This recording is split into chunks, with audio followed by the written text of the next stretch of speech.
bakunzi batwigishanye media, bakunzi batwigishanye media TV, ndabaramukije, mwiriwe amahoro, mumeze neza, muguwe neza, canke mwaramutse amahoro bivanye n'umwe wese ahaherereye. Rero nkuko bisanzwe uyu munsi twongeye kuza kugira ngo dukore twigishanye. Uno munsi ntitwiga icarabu uno munsi ntitwiga icarabu, tugiye kwita ku magara yacu. Rero mu kwita ku magara yacu uno munsi tugiye ku kintu gikunda kubangamira benshi ariko kandi ari ikintu coroshe. Tugiye kwita ku bantu bafita ingorane yo kunanirwa yo guhagarara umwanya munini. Nka twebwe hano duhagarara umwanya munini, abantu bose bari muri Saudiya murabizi umwanya tumara duhagaze. Rero muri ino saha na kano kanya ikindi kintu tugiye kwitako, tugiye kwita ku bantu bagera kuryama bakabura itiro. Guys, iyo ngorane ifise ku bantu benshi. Rero bakunzi bacu, mwebwe aho mudukurikirana mwese, aho muherereye mwese, turabahamagaye kuri kano kanya ko kwita ku magara yacu kugira ngo umwe wese ahari yite ku buzima bwiwe kugira ngo ubuzima bubandanye. Ntaco ushobora gukora ngo utere imbere ubuzima bumeze nabi, ntaco ushobora gushikako iyo amagara yawe atameze neza. Guys, ubu rero tugiye gukora iki? Tugiye gukora umuti wa mbere. Tugiye gukora umuti wa mbere. Umuti wa mbere nuku tuwukora. Hano dufise amata ivyuvyu, n'amata ivyuvyu. Tukaba dufise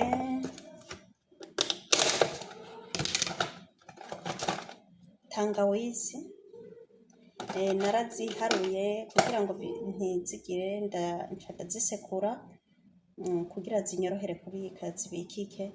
Ndazisekura ndazishira muri frigo.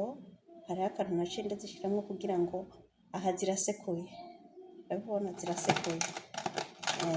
Ndazishirako kugira zisubire kugira gukomera, zibe ibarafu kugira ntoye kamwe kamwe nta kibazo. Murazibona guys, ubuhinga ni bwinshi. Hama nkaba mfise hano ikindi kintu bita manjano. Manjano ni vya birungo mutekesha biryane. Ni manjano rero. Ico tugira dukore gold tea.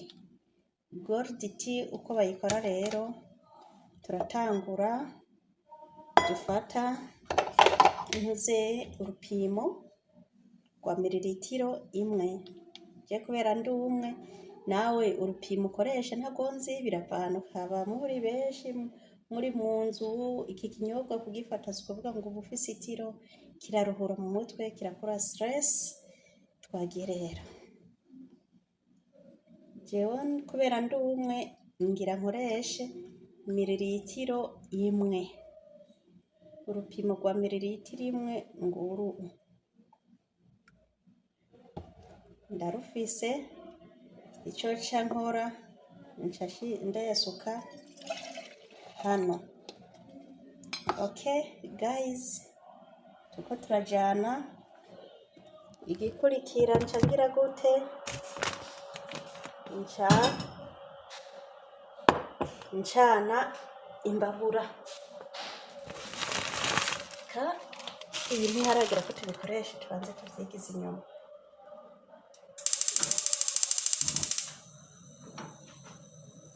Ikijifu iziko ritari ryo, ariko ntaco, vyose birashoboka.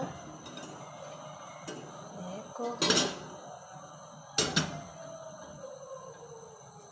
ndayishirako guys gutya iminota 2, agashuha. Guys, murabona rero ya mata arashushe imbere yagira seseke. abwiye ko turindira akanya gatoya gashuha heraba ariko araduga hejuru abibona ko ariko arabira. Ubu ndareka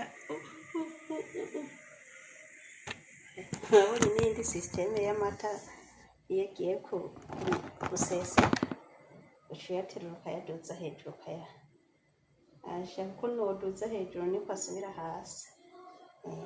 Ndabona rero igice gikurikira ntarinze gushirako kuko hanciye nshirako nashize ku mbabura noca ngira, ariko nkaha ndiko ndegerezako ngenda bereke kwanza.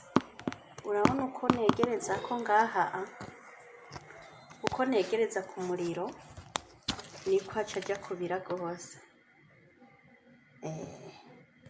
Mwana ndugije hejuru rwose ko aba aca aheba kubira, ariko raba uko negereza ku muriro murabibona ntarinze no kwegereza ko rwose. Aha rero mu gushiramwo igice gikurikira nshashiramwo ya tangawizi, ushiramwo kamwe. Tugomba gukora umuti wo gukura stress w'umunaniro, iyo bivanye n'akazi kenshi uba wakoze urashobora kwiyumva unaniwe urushe ufise stress mu mutwe bivanye n'ibintu ukora canke n'abantu mwavuganye ugaca usanga birakurusha. Uzoca ukora iki kinyobwa kirakura stress cane, nka twebwe turi mu Barabu, abantu muri Saudiya uyu n'umuti wa gusa muzowukore, kandi ibi ni ibintu biboneka cane muri Saudiya, muzonshimira mu nyuma. Ico ndabasaba ntibagire nyene gukanda nyene kukazogera no kugira nyene kugira ngo mukore kwa kundi nyene kumwe n'abandi bibasaba, naho ntorinda kubivuga abantu banje murabizi. ubonye nawe ino shene ari rya mbere nawe nyene aca agenda agize subscribe guys na abone bivanye n'umwe wese ururimi telefone y'urimo. Aha rero nshashiramo muri ya mata ebiri kure kugira ngo ntibiseseke. Nshashiramo kubera iyi tangawizi urabona uko itangura kuva mu barafu ko ariko yani isanzara, ntibisaba kugira umwanya munini, ngira ndeke gatoyi n'ubundi bibire. Murabibona ashizemo aha ariko ubu nyene biramaze gusanzara. Murabibona ko kiradugana na ya mata. Nshatse ndagira gutya. Iki kinyobwa bacita golden tea, umuti w'umunaniro.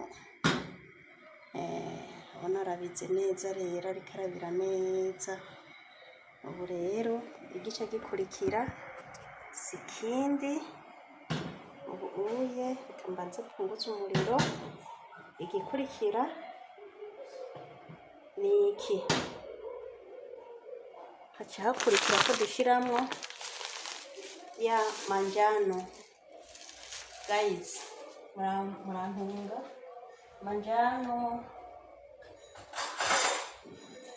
manjano sindayizi mugabo ino muri Saudiya ni kurkum. Aha rero nca nkenera ikiyiko, nako murabibona guys, ikiyiko ca kurkum. Nshashiramo nce ndeka bibire, harya nticari cuzuye neza kubera nariko ndumva ndiko ndasha. Ndakwije ikiyiko, harya irya yari nusu n'iyi yari nusu. Nshashiramo nkoroga kugira ntibibe nk'ibintu by'ibigarigari, kuko utabivuruganije bica biba nk'ibintu by'ibigarigari. Naam mafi shai hayi.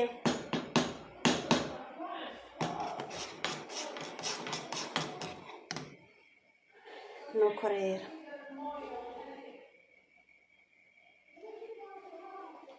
muriko murabibona guys. Muriko murabibona aha rero ibintu turinda kugira ica tuzimya. Aha rero reka ndindire bihore gatoyi casigara ndabereka ingene bimeze. Guys, murabona ca kinyobwa ko catunganye. Nababwiye ko tugira tubanze tukireke gihore.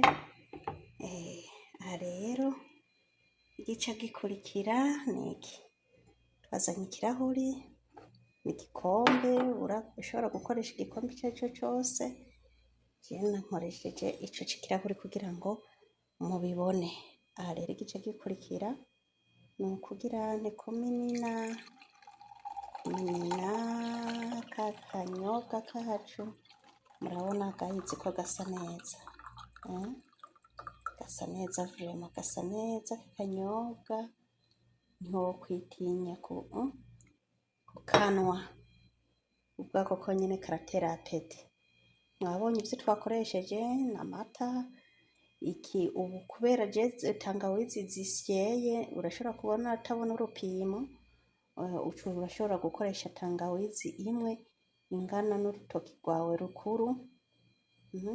Canke uraraba nyene uragereranya tangawizi, ntibivuga ngo urashobora gushiramwo nyinshi canke kimwe gusa. Ni vyiza kudakoresha nyinshi ugashiramwo ibitakubaba, kuko murazi ko tangawizi baba, sivyo gahizi?